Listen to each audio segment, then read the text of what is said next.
I'm just gonna wait a minute before I'm gonna throw myself off the balcony. Yay, your latest stream. 37 minutes.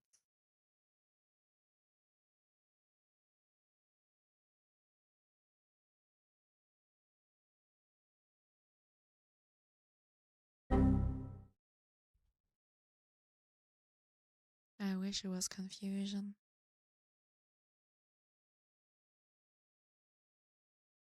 Welcome to my most loyal customer. You did a good job, Hey guys, welcome back. Thank you. Member. Have you? Sorry for that. I honestly can't even say what it is. It's really frustrating.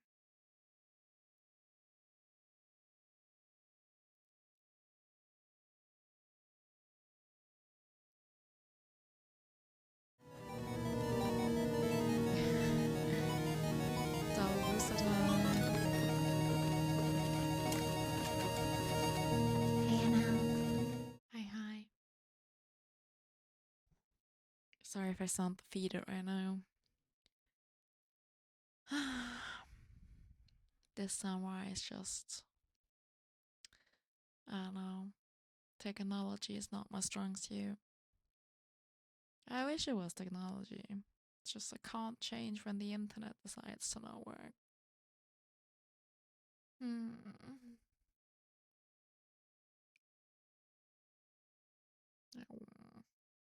I wish I could eat the internet. So mean. Fuck you, internet.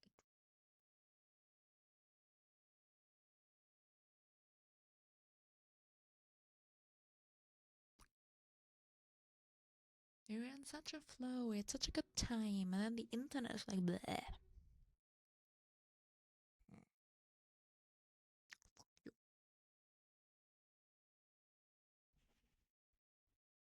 Yeah, I have these random disconnects for no reason. And it's always just like a minute, but now it cancelled the Twitch stream.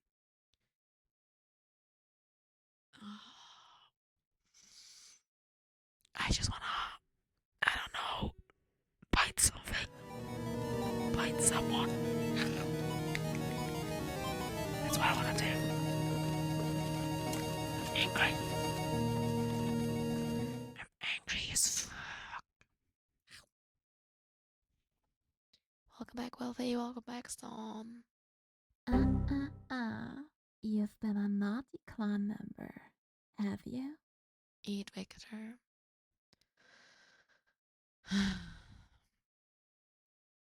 I'm sorry.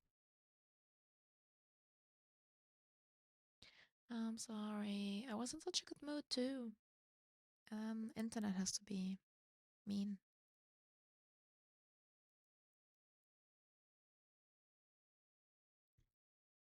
The internet has to be a meanie.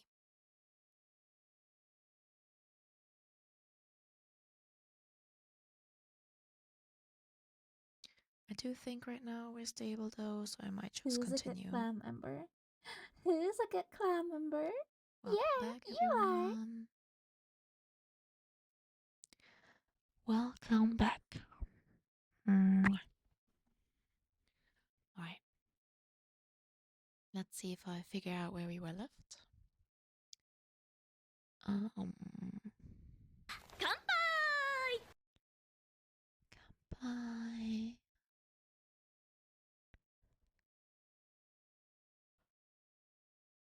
I think it was somewhere here.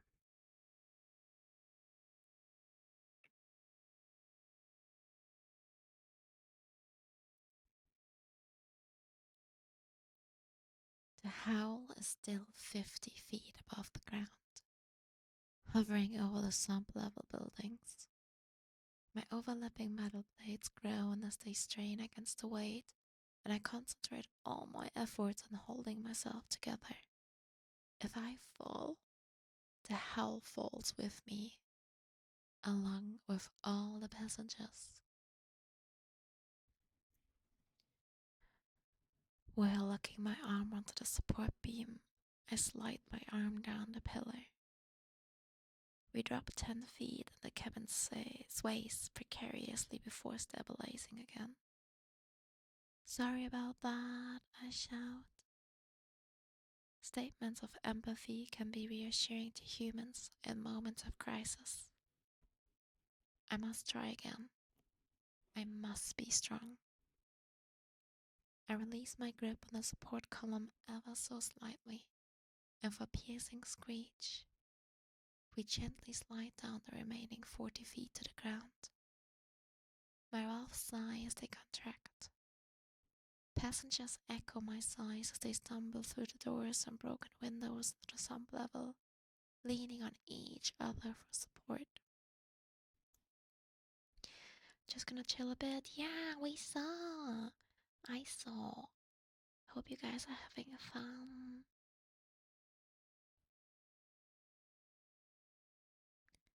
The boy on my back breathes rapidly as he holds my neck. My arms wear as I retract them and lower myself to the floor, crouching down so the child can touch the ground. He scrambles back to his father, who embraces him.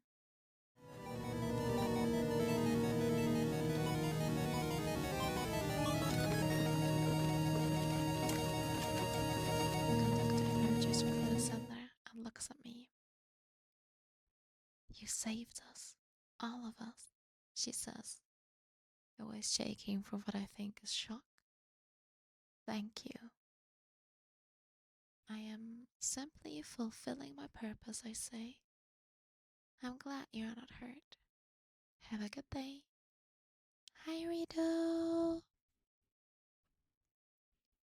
It's good to see your friendly face.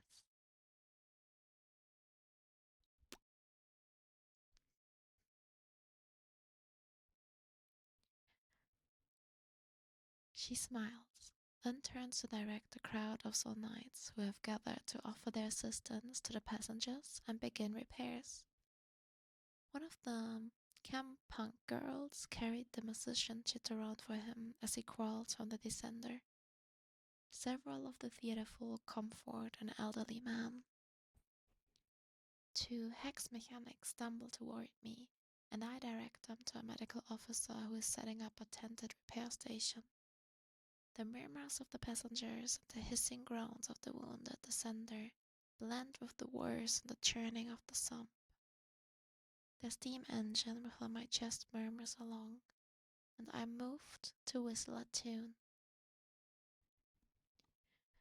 The boy turns and waves shyly at me. I wave back.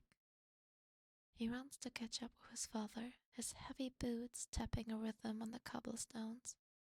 Shifting wheels. Who's a good clan member? Who's a good clan member? Hey. Yeah, you are.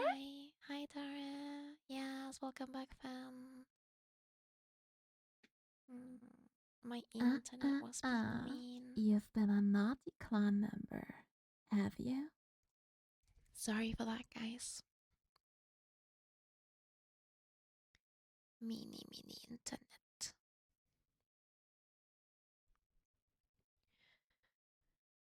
Shifting wheels sing and gears click clack within the belly of the rising howl.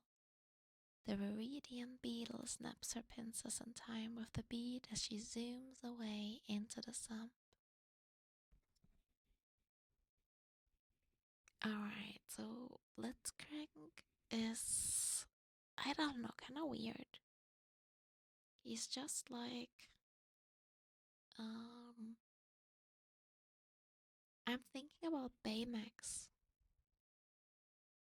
Like, he was basically made to do tasks and then kind of became a little bit more conscious and decided to protect people. I always thought he's evil, if I'm honest. I mean, he's always evil when he's on the enemy team, right? Hi, Fu Manchu. Hope you're having a good day. Who's a good clan member? It's Easter Who's soon. a good clan member? So Yeah, we'll you have are. at least 1 or 2 holidays.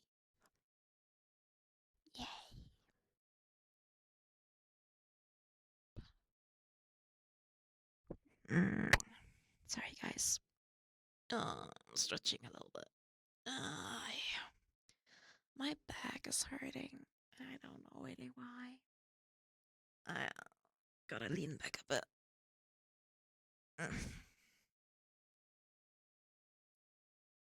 Like my lower back. I need to be stretched out, guys.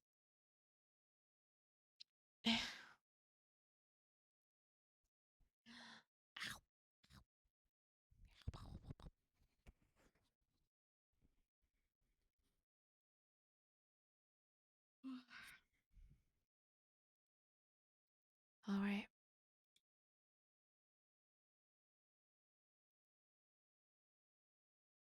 We are. Oh no, Brand. I hate this guy. I hate this guy. With an absolute passion do I hate this guy.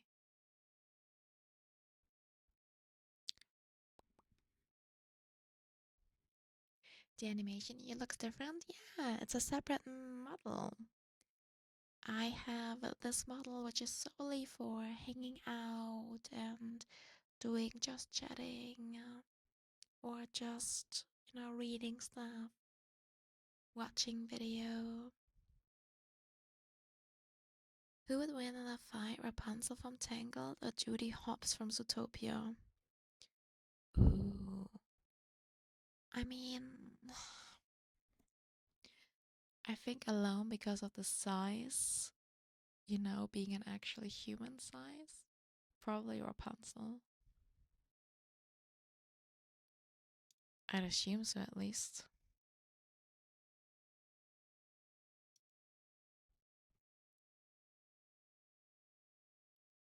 Brand, the burning vengeance. Yeah.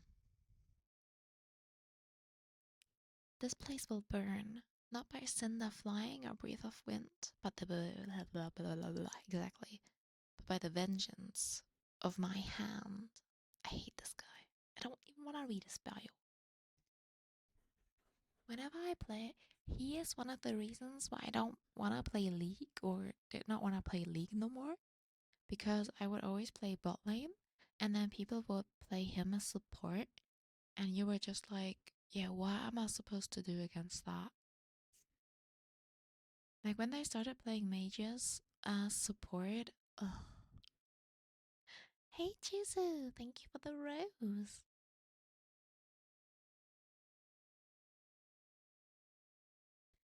Genuinely, he is so hated. Evil brand, yeah. I don't know nothing about his lore. Like, absolutely zero.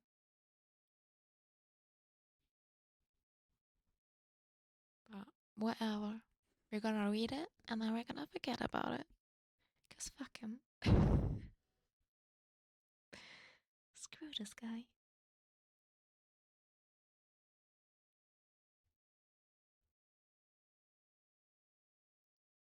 Brand, the burning vengeance.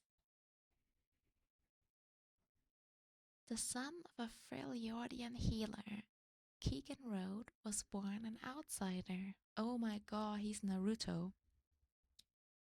The little magic and herbcraft his mother possessed allowed them both to survive on the fringes of a small coastal community named Dragon's Reach. Friends were few and far between. Even as a young boy, he knew his father was an enemy reaver and that he, and Keegan by extension, was the reason his mother was shunned. The villagers called him the Reaver Bastard. Keegan allowed his loneliness and resentment to smolder, often turning violent. After enduring years of seemingly endless winter, his mother's frail body finally gave in. As Keegan spread her funeral ashes, he thought of the people she had spent her life healing. None had come to pay their respect. He knew they wished him to disappear into the cold air as well. He would oblige them, but not before he took his revenge. He burned down the village and fled into the night, leaving himself with scars that would never heal. Keegan wandered the frozen tundra of the Freljord. He told himself that he was searching for his father, but he knew deep down he was looking for a friend. Or, at the very least, a kind face. Finding neither, he holed himself up in the cave and waited to die. It was not death that came to him, but another outsider.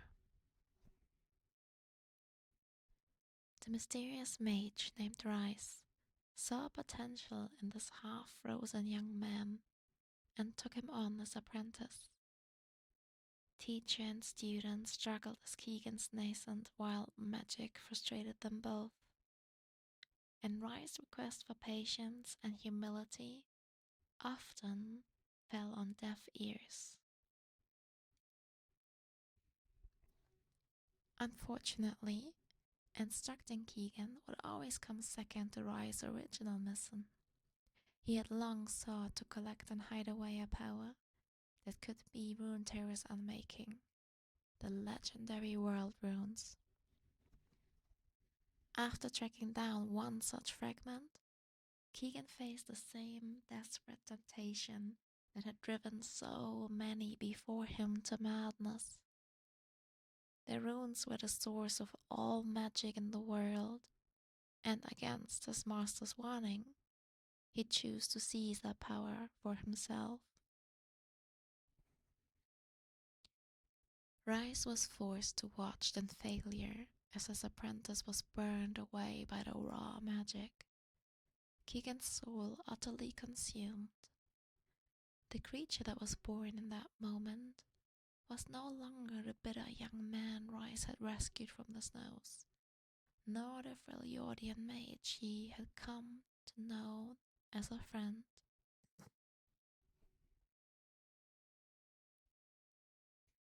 Rather, this vengeful being of fire and fury that now walked the mortal realm would eventually become known as Brand.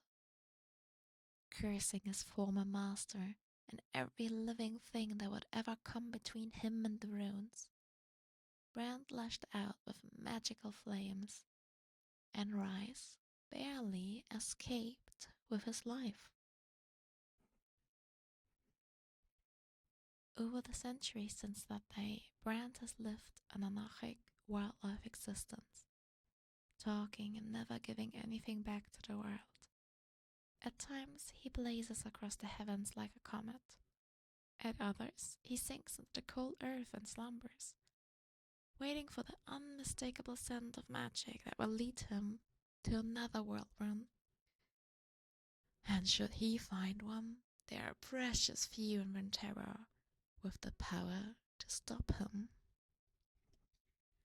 Told you, he is an ass. We do not like Brand in this house.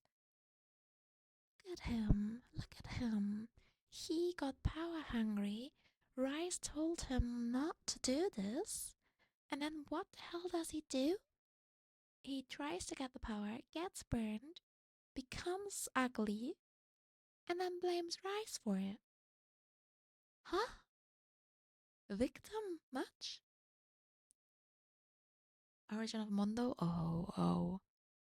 Brand, huge L. Huge loser. Look, he doesn't even have a story.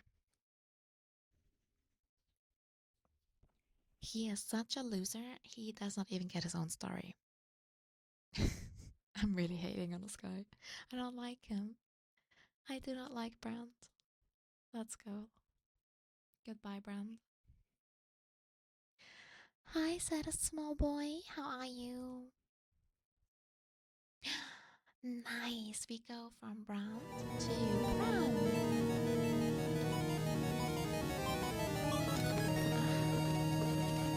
This is a real man. This is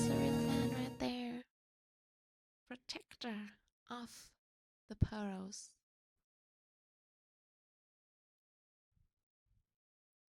Today we fight as enemies. Tomorrow we may fight as brothers.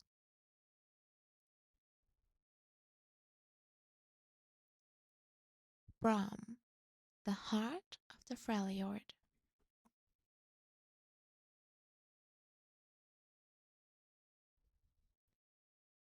Even as a child, Brahm was much larger than other Freljordian youngsters, but his mother taught him never to use his size to intimidate or bully. She came from a proud line of herders and believed true courage lay in using one's power not to dominate, but to protect those in need. When Brahm was still a boy, ice giants devastated a neighboring tribe. That tribe had long preyed upon the herds of Brahm's people, but his mother didn't hesitate to head out across the tundra to help the survivors. Bearing furs, foodstuffs, and healing supplies. Oh, thank you, Kevin. At first, Brahm didn't understand why she would aid their rivals. But after her actions saved many lives, they became lifelong allies. He finally understood what his mother meant when she said all the Freljord's people were a family. And from that day forth, he pledged to bring that family together.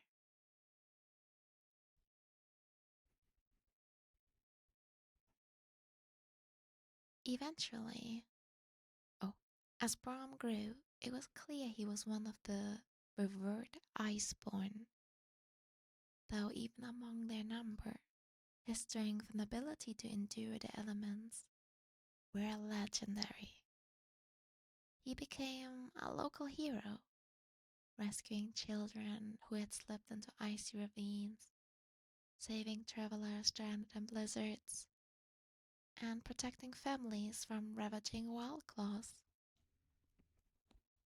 Whenever he appeared, people knew help had arrived. He was a figure of hope, known for his liveliness and laughter, and the easy way he made friends. Eventually, Brahm realized he was needed beyond the valleys and tundra where he'd been raised. Bidding his mother a tearful farewell, he set out to travel the Freljord. Over the years, countless stories spread of Brahm's mighty feats and good deeds. While most had at least a kernel of truth, they grew increasingly far-fetched and mythic, such as the legend of how he chopped down an entire forest in a single night, only using his bare hands, or how during a volcanic eruption, he saved an isolated farmstead by picking it up and carrying it to higher ground. A more recent tale spoke of how Brahm found his immense ram-headed shield. As the story went, it was an enchanted world door, forged in ancient times, and set into a mountain. Brahm heard cries from within, but he couldn't break the door down. Undeterred, he punched his way through the mountain's bare rock, rescuing a troll boy who was trapped inside. He ripped the unbreakable door for hinges, and has borne ever since. Hey, welcome, Isma. Thank you for the follow. You've been a naughty clan member, have you? Hope you're having a good day.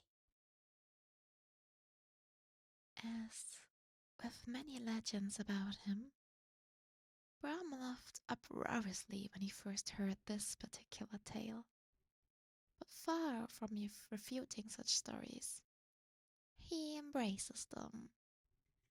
Why let the truth get in the way of inspiring others to act of generosity and kindness? No matter how he actually found his shield, soon afterward, Brahm made his way to the sacred site of Regelsteg, where many tribes had gathered to hear the words of the Avarosan Marmother, Ash, said to be the reincarnation of Avarosa herself. Hey, we know that. There he witnessed the barbarian Trandamere, desperate to prove his worth, savagely beating any who would face him.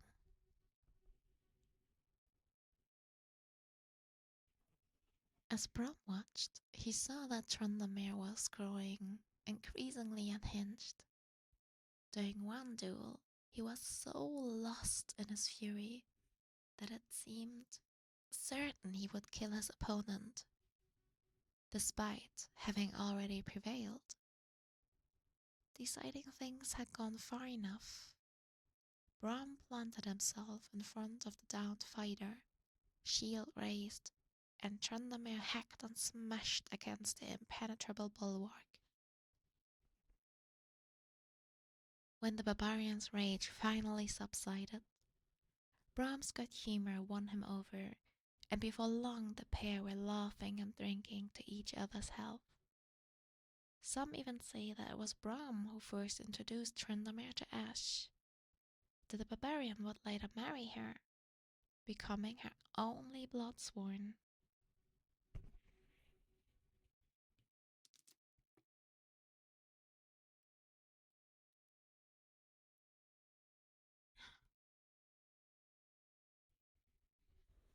Brom doesn't hold any particular tribal allegiance, for he views all within the Freljords as brothers and sisters. Even so, he sees in Ash someone who can end the century-old feuding among the Freljords tribes, and the Avarosans have informally adopted him into their number. Who's a good clan member? Who is a good clan member? Yeah, you are. Brom's dream, as he often tells adoring children, is that someday the Freljord will be united in one big family. And then he can retire to become a humble pearl herder. Though Baum continues no one as his enemy. Though Baum counts no one as his enemy, he has had a few run-ins with the Frost Guard since he started carrying his shield. He doesn't understand why they have a grudge against him, nor why they seem so interested in what he now bears.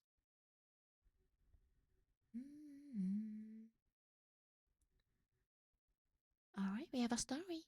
Of course, Big Brown gets a story.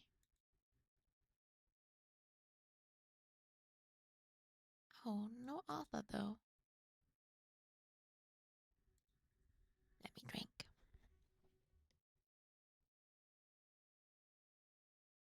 I'm so sorry, it must be so loud when I drink.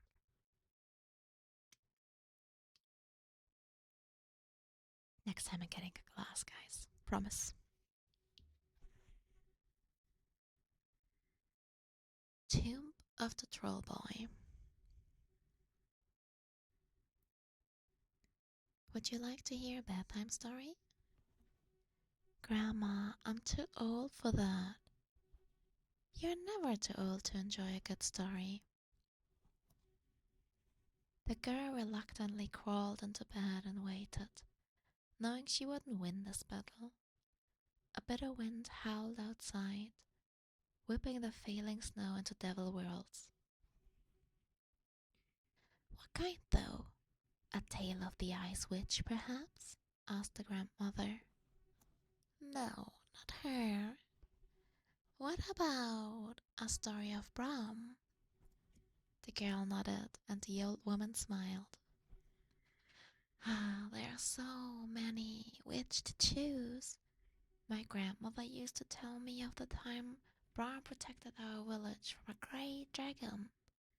Or once, this was long ago, he raced down a river of lava, Or she paused and shook her head. No, none of them. Wait, have I ever told you how Brown got his shield? Oh, thank you, Ismet. That's the idea. Um, I'm trying to present a little bit of a different kind of ASMR.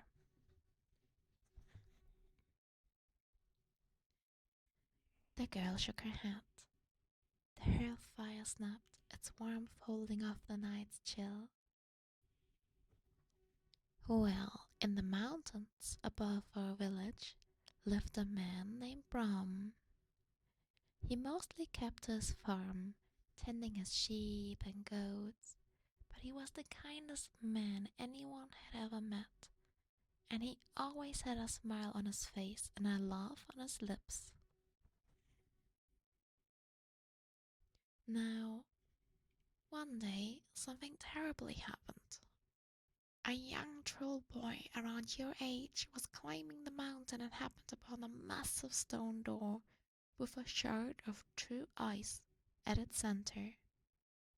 When he opened the door, he couldn't believe his eyes. Beyond was a vault filled with gold and jewels, every kind of treasure you could imagine.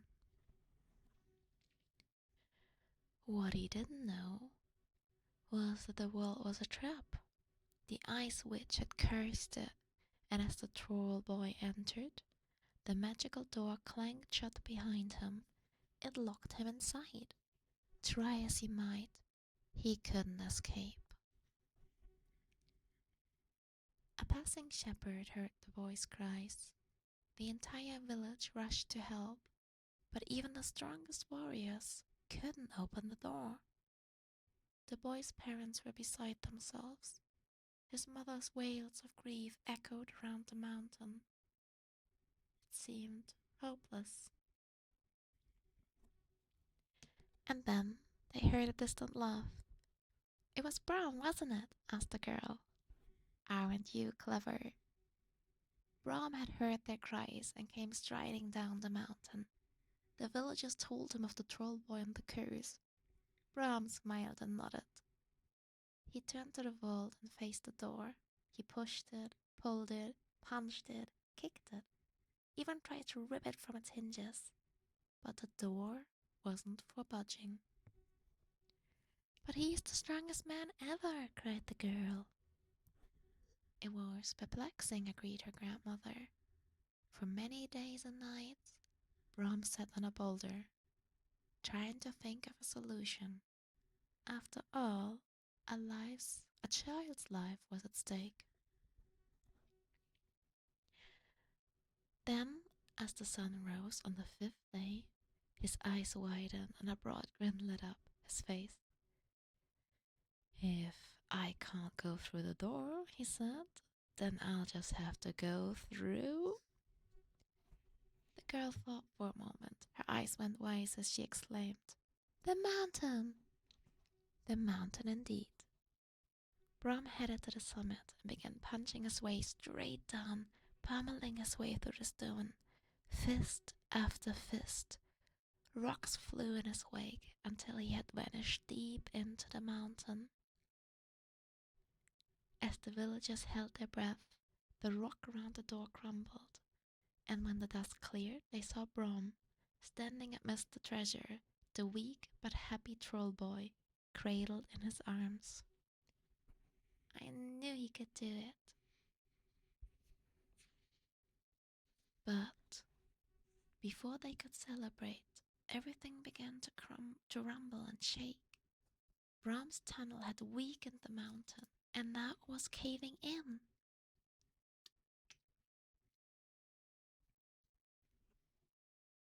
Thinking quickly, Brom grabbed the enchanted door and held it above him like a shield, protecting the villagers as the mountain collapsed around them. When it was over, Brom was amazed. There wasn't a single scratch on the door. Brom knew it was something very special, and from that moment on, the magical shield never left Brom's side. Gonna head for class? Yes, I hope so too. Have a good one, Mom. Otherwise, if I do not see you, I wish you a happy Easter, but we're probably gonna at least read each other on Discord. The girl sat upright, struggling to conceal her excitement. Grandma, she said, can you tell me another story?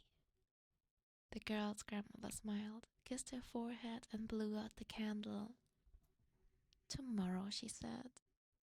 You need to sleep, and there are many more stories to tell. Oh, why is Brown such a good guy? I love Brown.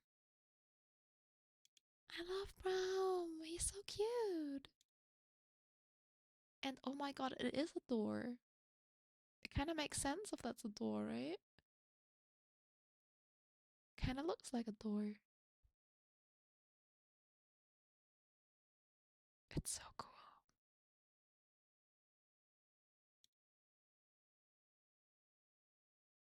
Oh, from a super nice Freljord to a vampire sucking Briar from Noxus. Ow, ow, ow, ow, ow, ow.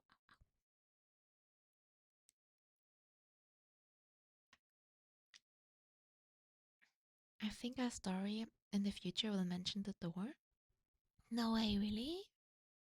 I love when things like this get together. Goodbye. Hi, thank you for the follow. Last. Hope you're having a good day. And guys, look. Look who made it to stream. Haru is here, my little cat. Well, my big cat. My little lion. He's chilling with us. He's just the best. A little comfy baby. Alright, I'm excited. I know nothing of Briar. I know when she came out that like I know how her kid works basically, and that she had a really cool login screen. But I know nothing about her story, so let's see, I guess. Briar, the restrained hunger. I don't lose control. I free myself from control. Makes sense that she's from Noxus.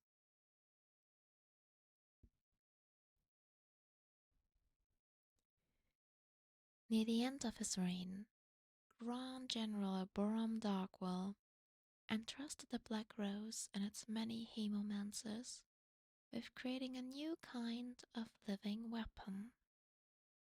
Unlike their previous experiments on the deceased, this would be a being born from and fueled by blood.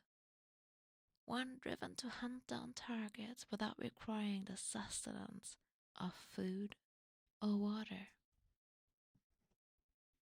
And so, Briar was born. Her creators wanted an assassin, but all she wanted was to eat, eat, eat. When her first mission ended in a frenzied, gory failure, the Black Rose decided that Briar was too dangerous to use, but too powerful to be destroyed. In order to control her, they devised a special pillory, locked by a Hammerlith gemstone, to restrain her and focus her mind. Once shackled with the pillory, Briar, along with the rest of the Black Rose living weapons, was quickly deployed during Jericho Swain's coup against Darkwell. She was given a handler to help direct her, but when released from her pillory, Briar immediately devoured him and everyone near him. Everyone but her target, Swain, who escaped while the living weapon fed upon friend and foe alike. After an arduous capture, Swain's guards managed to trigger Briar's pillory and restore her restraint, enabling them to transfer her to the holding facility. Alone in her cell, Briar could focus on nothing except her hunger.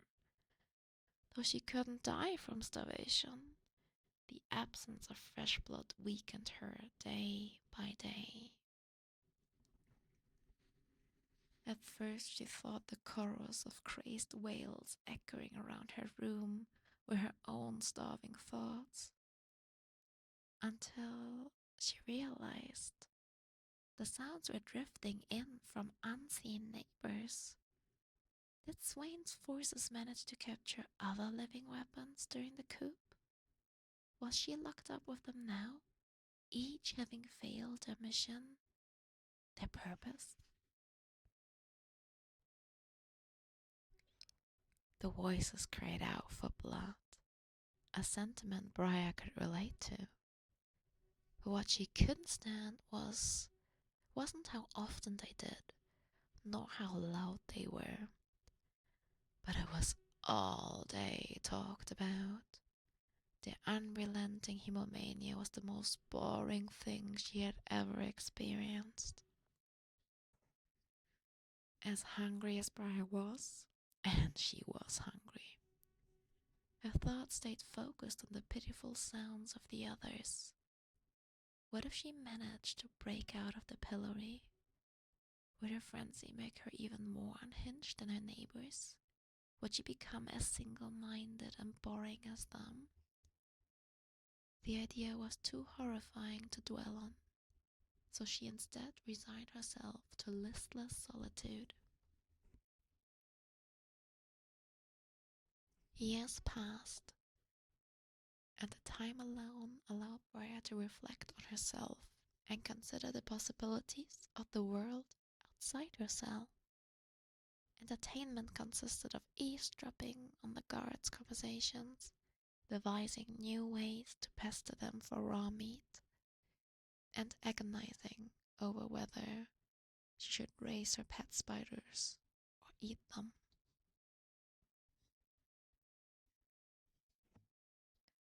By chance, while she was toying with her pillory one day, she inadvertently loosened the hammer lift, which settled into a position just short of unlocking the restraint.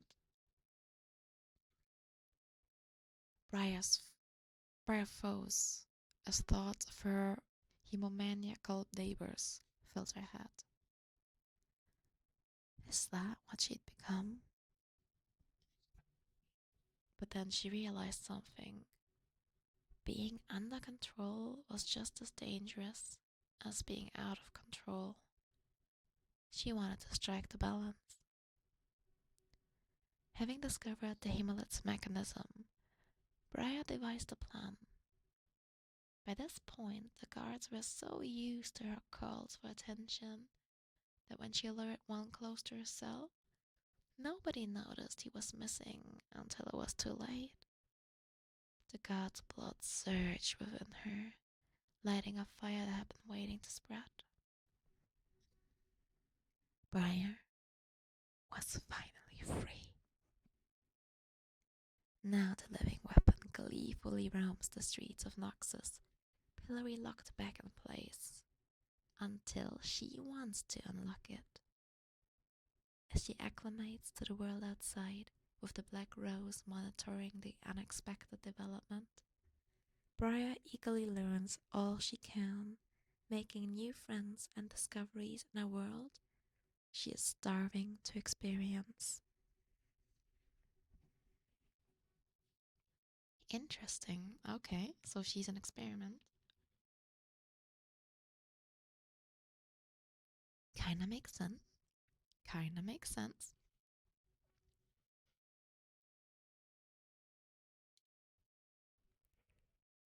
No story though.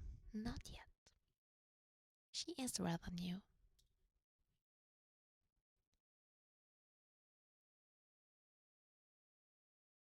Ooh, we made it to Caitlin. Oh my god, everyone. A cane, a cane, a cane. Yeah, we are at sea. We did 2 whole letters.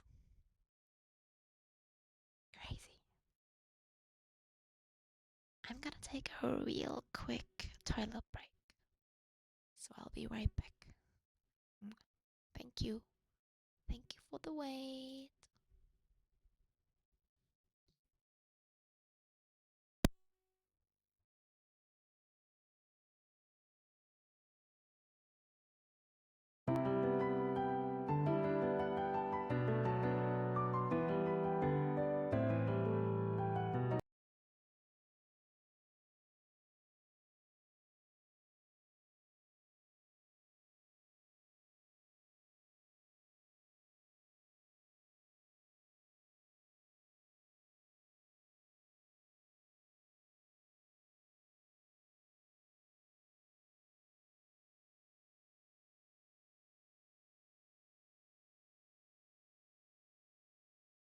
Konnichiwa, スーパースター。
Hi, sorry, I'm back.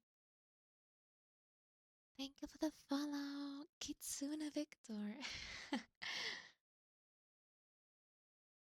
B Victor? We just read about you in Blitzcrank story. I brought the Lulu as well, by the way. They're snacking now. Alright, Caitlin, we all know her from a cane. Don't lie. You've all watched a cane.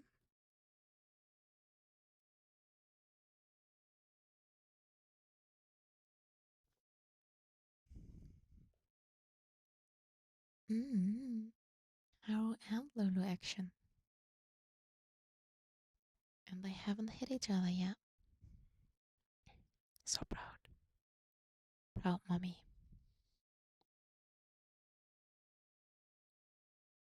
Caitlin, the sheriff of Piltover. To be the best hunter, you have to be able to think like your prey.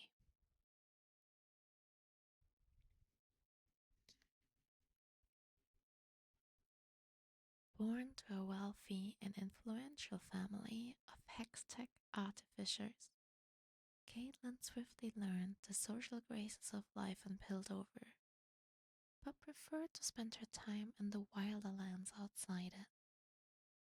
Equally adept at mingling with the money-eyed citizens of the City of Progress, or stalking a deer through the mud of the forest, she could confidently track a bird on the wing over the merchant districts, or put a shot through the eye of a hare at 100 paces with her father's repeater musket. Caitlin's greatest assets, however, were her intelligence and willingness to learn from her parents, who reinforced her understanding of right and wrong. Though the family's engineering skills had made them wealthy, her mother always warned of Piltover's seductions and its gilded promises that could harden the kindest hearts. At first, Caitlin paid little heed to her. Piltover was just a place of beauty and order that she cherished after each trip into the wild. All that was to change on Progress Day, some years later. Be safe, Josh.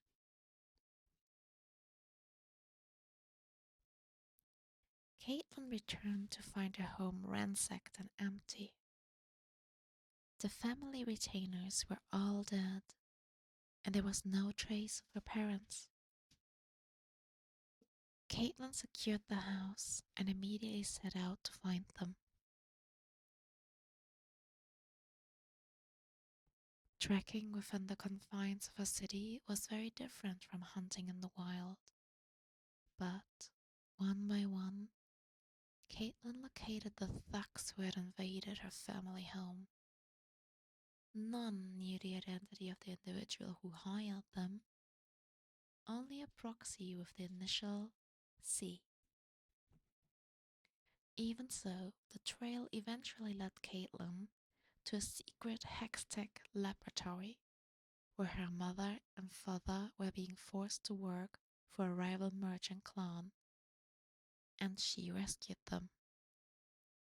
The Piltover wardens, acting upon her information, later arrested the clan leader behind the kidnapping, though no trace could be found of the mysterious C.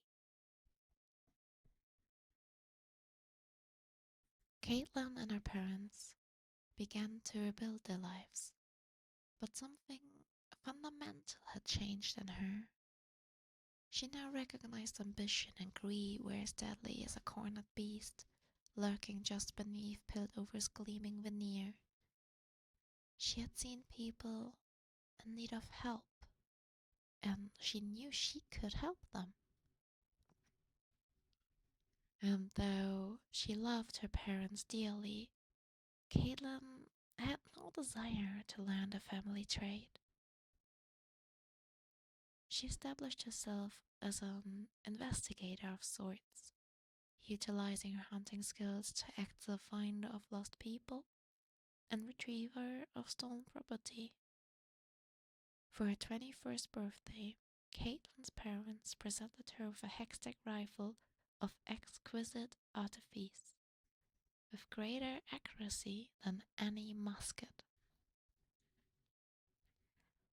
The weapon could take a variety of specialized shells and be easily modified in the field, and so went with Caitlin whenever she took a case.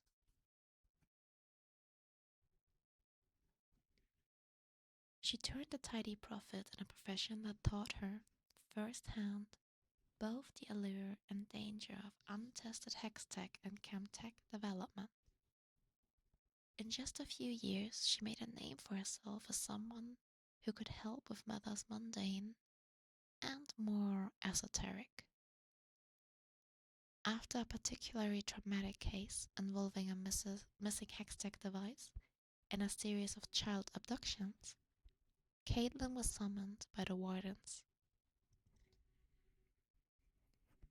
She had been recommended by one of their number who had also developed something of an affinity for stranger cases.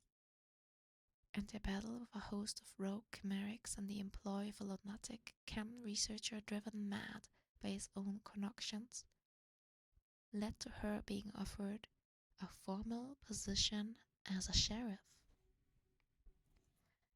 At first, Caitlin refused, but eventually came to realize that the warden's resources could potentially get her closer to discovering the true identity of C, the only person still unaccounted for following the attack on her family home.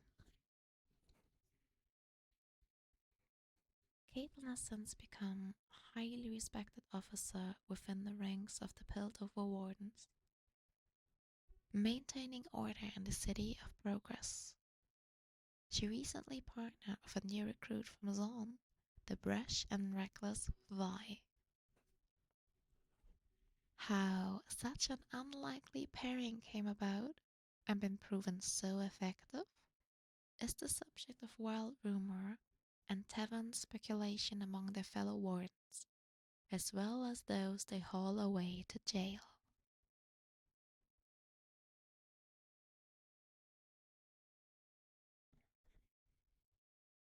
Huh. Does that align with what we know from McCain? I don't know, actually. I actually do not know. Nope. Yeah, I feel like in That's Our Old Lore. I mean, it fits slightly, I guess. Like the basics, I guess. She is from a noble family. She does have that rifle. She does become a sheriff. Or is she a sheriff in Arcane? She's definitely with like the military.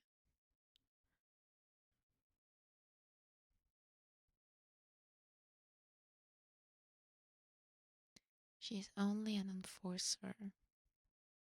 Hmm. Yeah, I don't know the ranks. I'm sorry.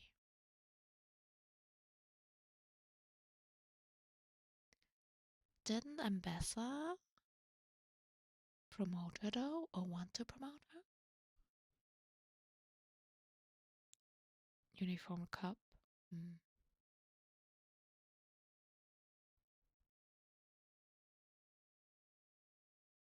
I see.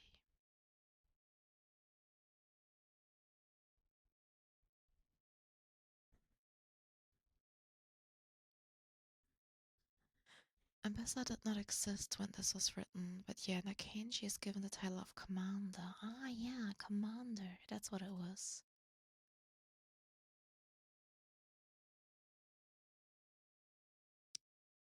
Let's see, there's a story. The thrill of the chase.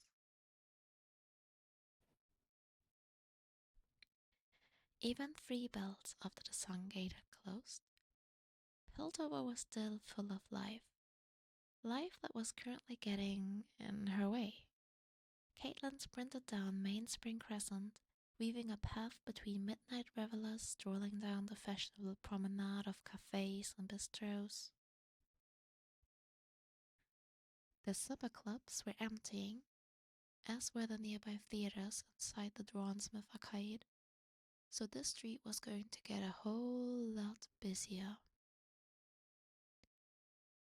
If they didn't catch up to Devaki soon, they were going to lose him. Do you see him?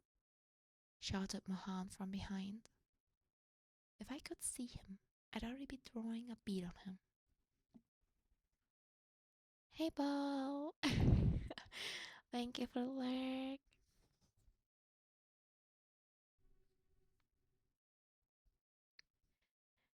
The Hextech rifle slung over Caitlin's shoulder was loaded and ready to shoot, but she needed a target.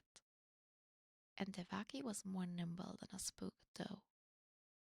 He dropped 3 clan workshops that they knew of in the last 5 weeks, and Caitlin handpicked for 2 others. Working a hunch that something big was in the works, she and Mohan had been keeping watch on one of House Morici's workshops, and sure enough, Devaki had shown. Though they hadn't known it until the city lighters had worked their way down the street to ignite the glow lamps, and Caitlin caught his reflection in the glass of the cafe across the street. Devaki had seen her in the same instant, and took to his heels like a startled wharf rat.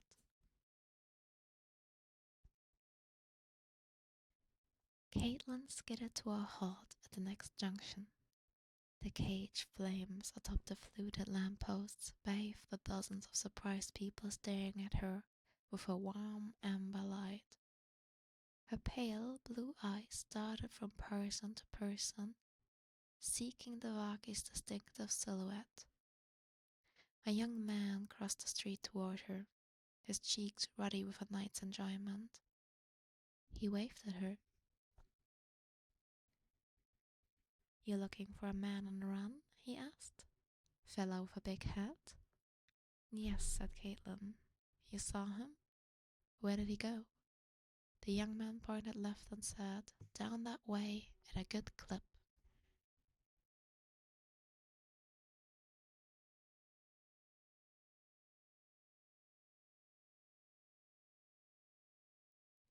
She followed his gaze and saw cheering theatergoers spilling from the Drawsmith Arcade, a vaulted structure of colored glass and ironwork columns. They mingled with stallholders selling refreshments and promenade girls looking for a wealthy mark. Mohan finally caught up to her, sweating and breathing hard. He bent at the waist and propped himself up with his palms on his knees. His blue uniform coat was askew, and his head tipped back over his hat. "Figures he tried to lose himself in the crowd," he said between gulps of air. Caitlin took a moment to study the public-spirited helper. His clothes were finely tailored and must once have cost him a pretty penny, but the cuffs were frayed out and the elbows worn. Her eyes narrowed as she took in last season's colors and a color that hadn't been in style for a year. Wealthy, but down on his luck? Mohan turned to Buzzy Street and said, "Come on, Caitlin, let's go, or we'll lose him." Caitlin dropped to one knee to look at the street from a different perspective. The cobbles were slick from the evening rain and were all well trodden. From this angle, she saw the scuffs of heel marks on stone that only a running man would leave. But they weren't heading left. They were heading right. "How much did Devaki give you to tell us that?" said Caitlin to the unfashionable dressed young man. "If it were less than a gold hex, you were swindled." The young man put his hands up and said, "It was 5, actually," before turning tail and running towards the crowd with a laugh. "What the?" said Mohan as Caitlin sprinted in the opposite direction. She'd lost valuable seconds but knew exactly where Devaki was going now. She soon left Mohan behind. Her sometime partner a little too fond of the sugar pastries the district inspector's wife made for her husband's officers.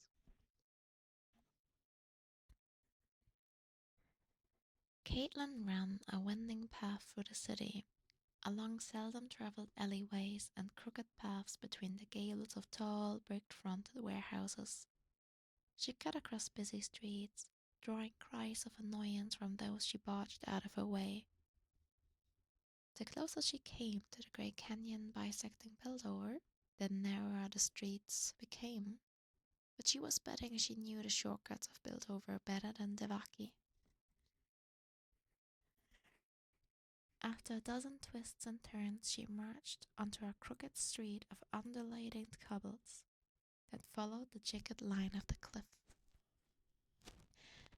Known locally as Drop Street, thanks to the wheezing hydraulic conveyor at the end that ran late into the night, it was deep in shadow.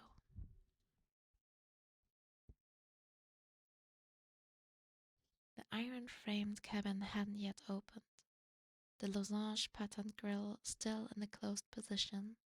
A group of 15 Zornites, a great many of whom were intoxicated, gathered around the ticket booth. None of them were the man Caitlin was looking for.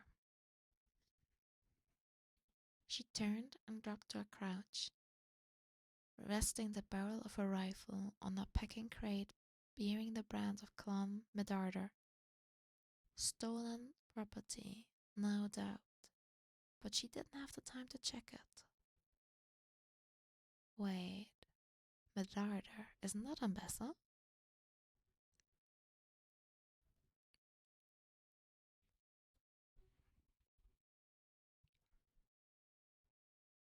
Caitlin thumped the rifle's primer switch to the upright position. A gentle hum built within the breech as she worked the action to ready a shot. She pulled the butt of the rifle hard against her shoulder and slowed her breathing. Her cheek pressed into the walnut stock and she closed one eye as she took aim through the crystalline lenses. She didn't have long to wait.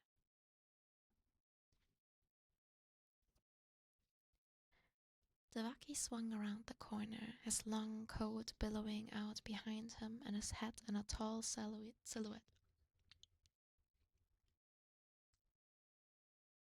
He appeared to be in a hurry, but then he believed he had shed his pursuers. He held a heavy brass cornered case in his metal-clawed hand, a crude thing Vi said he'd done in one of Zorn's ask-no-questions augmentation parlors when he was a foolish youth.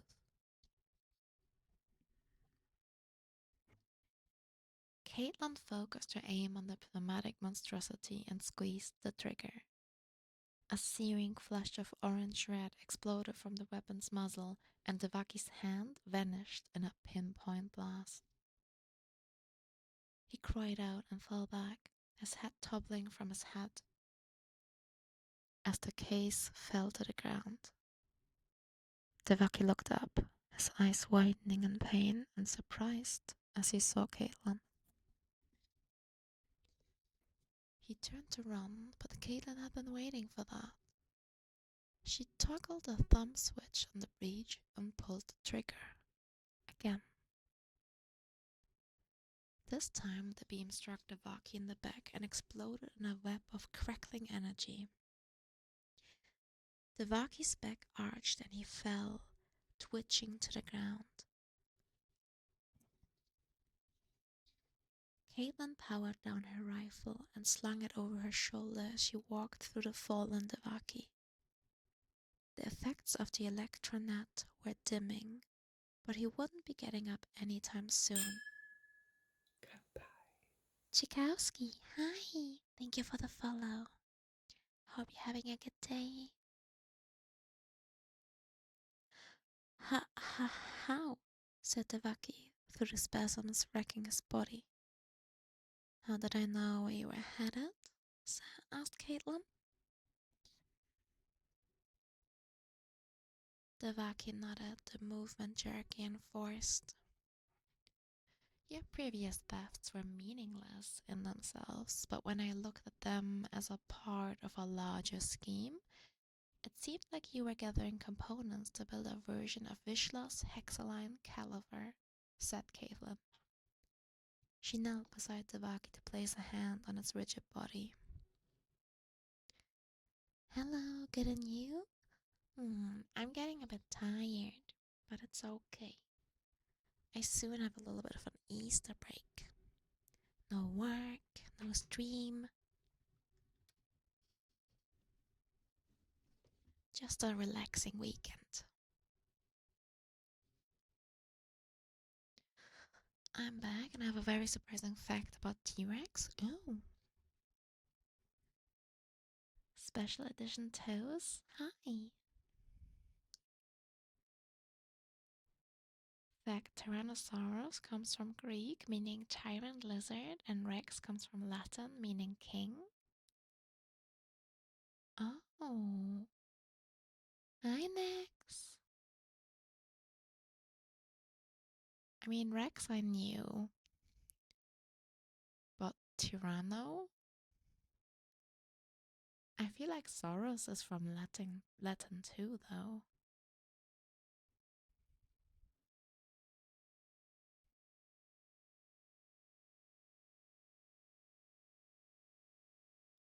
Interesting. Well, thank you for enlightening me.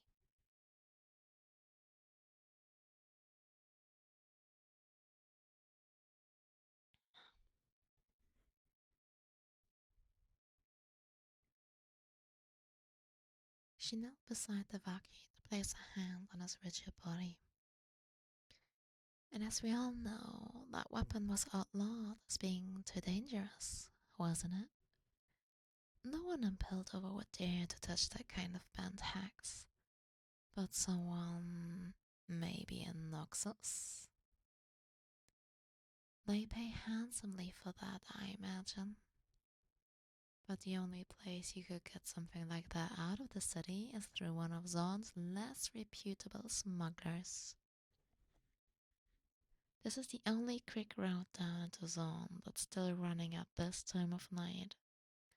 Once I saw you weren't going to try and hide out in Piltover at this time of night. Once I saw you... all I had to do was get to the conveyor before you and wait. Goodbye. So you and I are going to have a long talk and you're going to tell me who you're working for. Hi, Eldeness. Hi, Francis. Thank you for the follow. Hope you're having a good day. The Vaki didn't answer, and Caitlin grinned as she reached over his brown body. Nice hat, she said. Holy moly, that was a long ass story. That was so long. I can't feel my mouth anymore.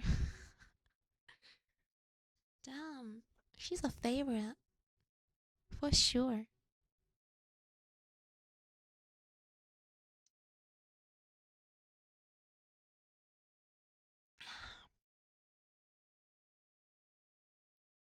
Big fan favorite, guys.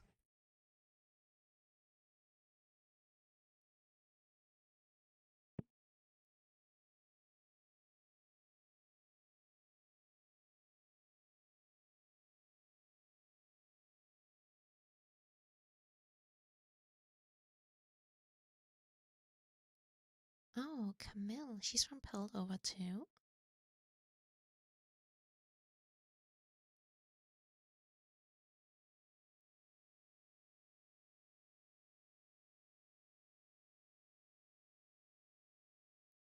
Okay.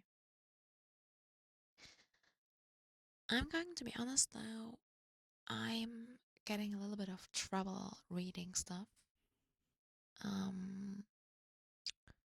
It's just because I've been looking at a screen all day at work, so I'm getting a little bit of my people call it like eye migraine.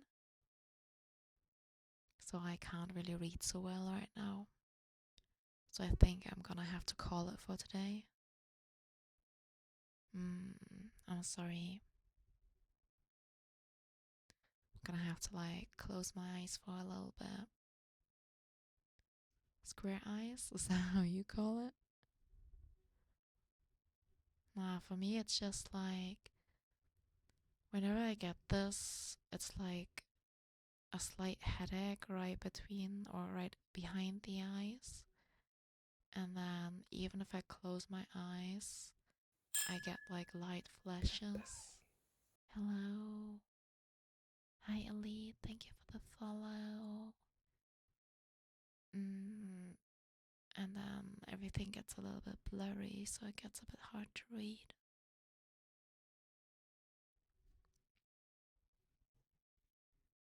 Hi, Elite. Hope you're having a good day. Oh, damn, Beasel. Hi. Thank you for the follow, guys. Hope you're having a good day.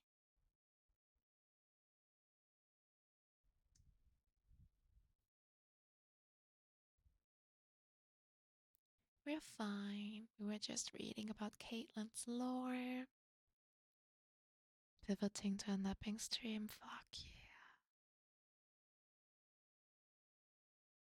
It's so early and I'm so sorry, but I really can't read no more. I need to close my eyes.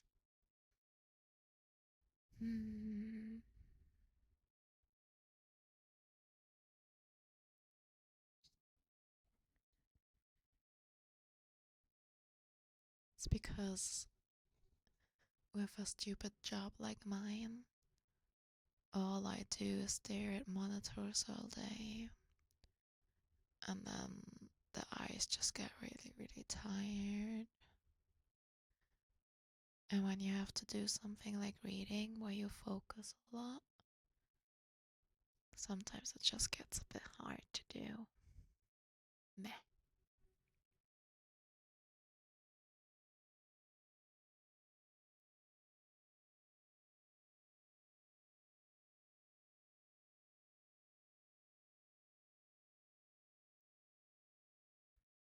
But I think we still did good. Like we read. How many did we do? Thank you for the hot pats. I mean, we did one. Yeah, we did. That's Crank, Brand, Brom, Briar, and Caitlin. I think we normally, yeah, we did a normal amount. I did it way quicker this time. Crazy.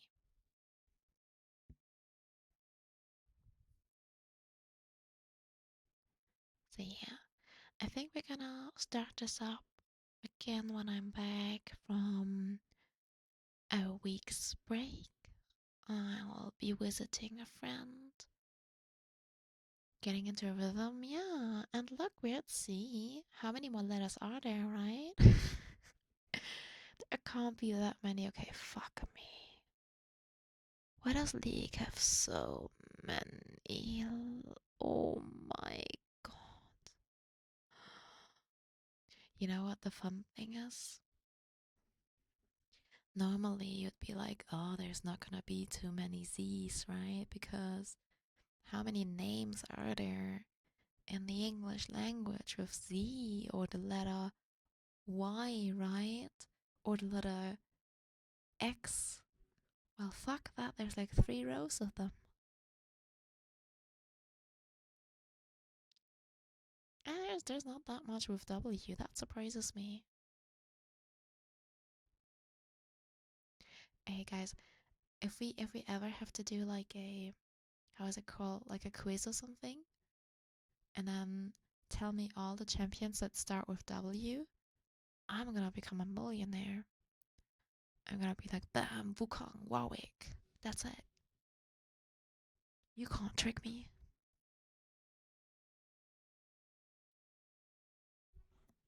Hey Ball, thank you for lurking. And I just wanna say, have a good Easter already.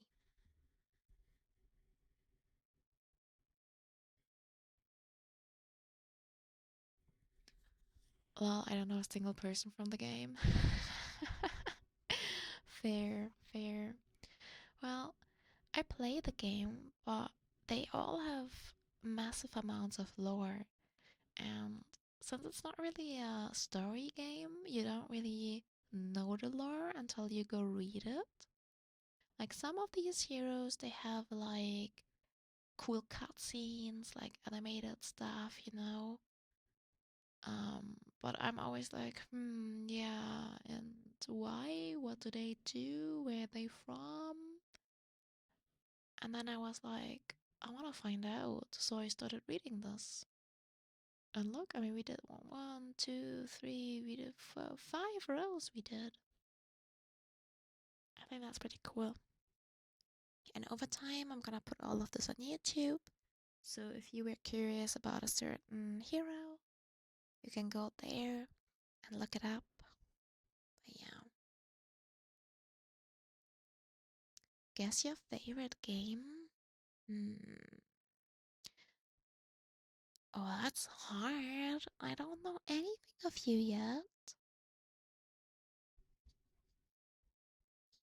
Because of your username, because of the word elite, I kind of want to go with something that's a shooter. Am I in the right genre at least? You're going right? Okay, okay, okay, okay. Okay, okay, okay. But there is a lot of shooters elite.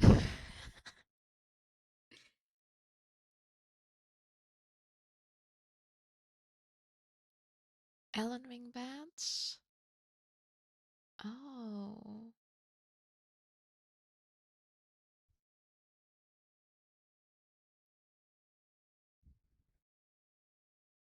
Were you going with Helldivers? No.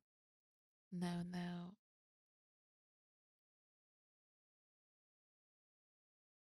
Maybe it's something more like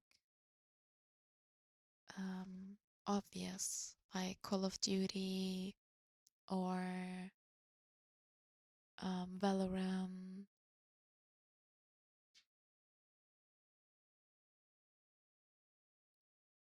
Two favorite games? You gotta give us a hint. Both? Oh, damn. Hello, welcome, A7A. How am I doing? Thank you. I'm doing okay. I have a bit of a headache right now, so I'm not going to continue my reading. But we can hang out a bit and just chat a bit. Do, do, do, do.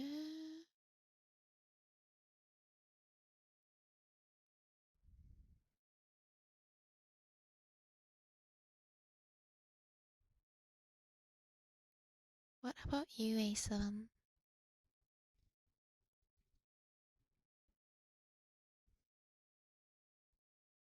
I'm just excited. I'm gonna finally meet Cass again. Just have a nice weekend. We're gonna go see some like some sightseeing we're gonna do. It's an older game. It's an older game and it's a shooter in first person and third person. What kind of older game has both?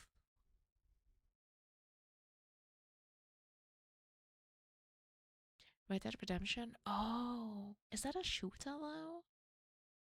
I don't really want to say it's a shooter.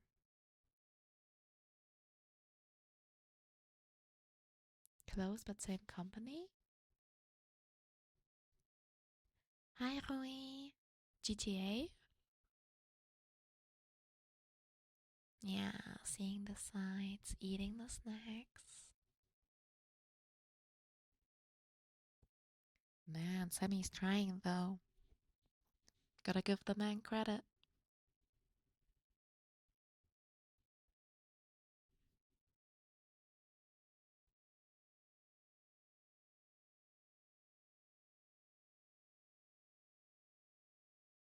I mean, he said 2010s. There's an S.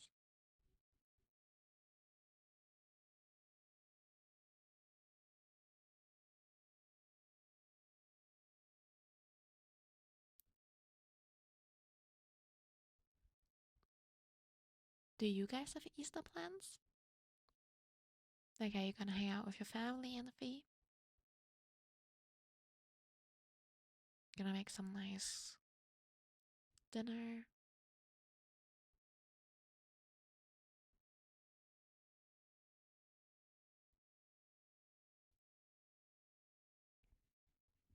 Yeah, family? Nice. That's cool. And hang out with friends? Oh, birthday. I see. I went, after work today, I went to a little chocolate shop and I bought like some bunnies, like chocolate bunnies. And I went back into work and they were all eating, like they were doing like lunch break. And I went in there to like give my team like chocolate bunnies. And I nearly got caught. And when I went home, my coworker sent me a WhatsApp and they were like, thank you. Like they were sending me the picture of the bunny and they're like, thank you, you didn't have to. And I just sent a gift bag of a cat looking like confused. And I just said, that's my like that was the Easter bunny. That wasn't me. Oh, I gotta go. No worries, Elise. We're gonna guess your second favorite next time, alright? Have a good one. Hi, Robo. Bye bye. Thank you so much for dropping by.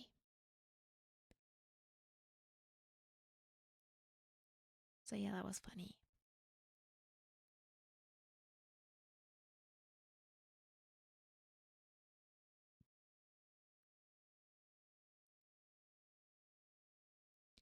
The Easter rabbit added again. Yeah, Easter rabbit shenanigans, guys.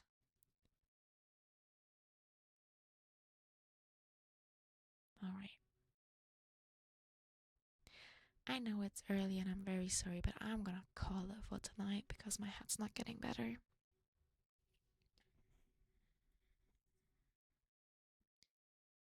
Oh yeah, you painted Warhammer. You didn't show pictures. Yeah, do that. Mm. Yeah, I'm sorry.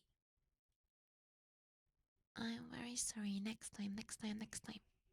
I'm only gone for 1 week. I'll be back next Thursday. Good morning, Kier. Mwah. Have a good morning, Smooch. And a goodbye, Smooch. Mwah. To everyone.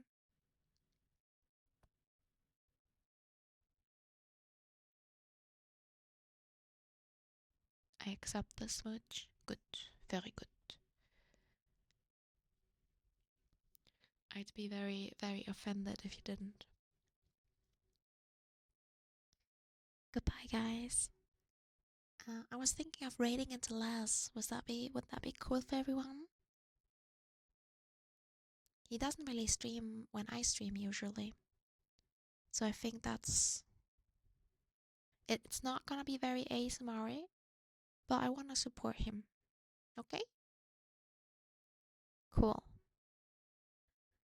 I'm gonna miss you guys. Not gonna lie. It's just a week, but I'm gonna miss you.